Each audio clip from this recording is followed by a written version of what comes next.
Why, hello, friends. This is Calabrios. Calabrios finds it absolutely fascinating that up until a few days ago, many Floyd Mayweather detractors were up in arms, deriding the pound-for-pound king of fucking Canelo Alvarez.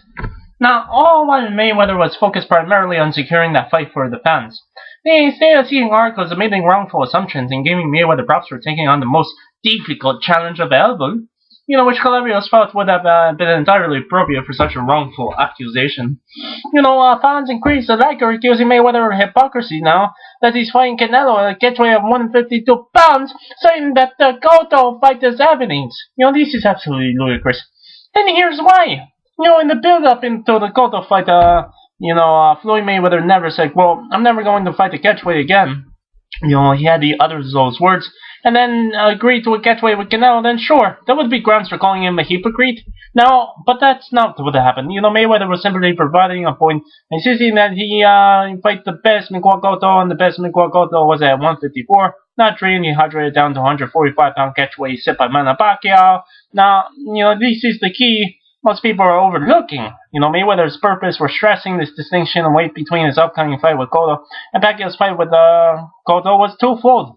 Firstly, Mayweather is the master of promoting his own fights. By challenging the bigger, stronger Cotto, showing they want to fight him at the best weight, and downplaying Cotto's 2 losses, Mayweather instantly eliminated the idea that Cotto was washed up after Pacquiao and Margarito, and created a flurry of excitement and anticipation around the bout that was virtually free of trash talk and theatrics.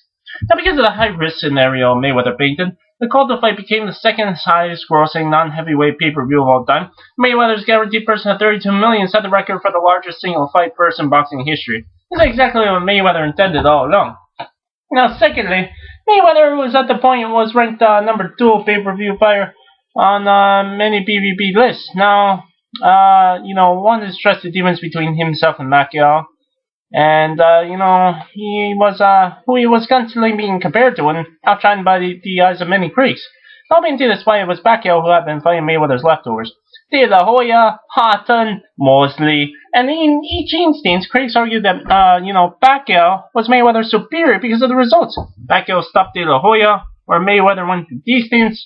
Pacquiao knocked down Hatton, knocked him out cold in 2 rounds, where Mayweather stopped him in the 10th in a less dramatic fashion.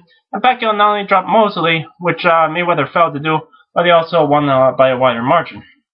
Now, so since Pacquiao stopped Cotto when they fought, the stage was already set for critics to say, quote, when Mayweather failed to stop Cotto like Pacquiao did, therefore Pacquiao is clearly the better fighter. To avoid the uneven comparison and faulty line of logic from ever being a factor, Mayweather continuously stressed the very clear reasons why such a comparison couldn't be made.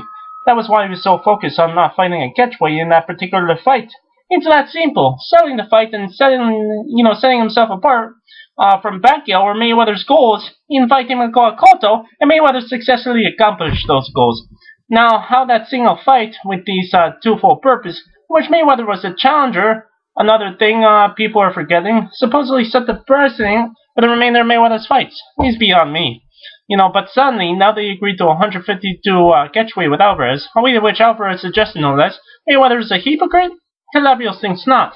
Another part of the argument I keep reading is that Mayweather, he wanted to fight Cotto the best weight, 154, so why is he so scared to fight Alvarez at his best weight? Perhaps the reason is because 154 is not Canelo Alvarez's weight. 170 plus pounds, Mayweather said repeatedly that his best weight is at 147. He's only agreed to bout at 154 3 times in his entire career. But it's important to note that the heaviest Mayweather ever weighed was at 151 pounds. So even Mayweather beats that and reaches the 152-pound catchweight, Alvarez will still enjoy a huge weight advantage come September 14th. Alvarez will also enjoy a size, strength, and age advantage as well. So the question is, why is it alright for Mayweather's opponents to fight at their best weight, but Mayweather can't? Does that make sense? Especially since he's the number 1 PVP fighter in the world. Any challenger worth fighting should be, want to face Mayweather's best, but no one gets criticized for trying to gain every advantage possible over Mayweather. Now, furthermore, Mayweather couldn't be inflexible and demand that Canelo fight at 147 nonetheless.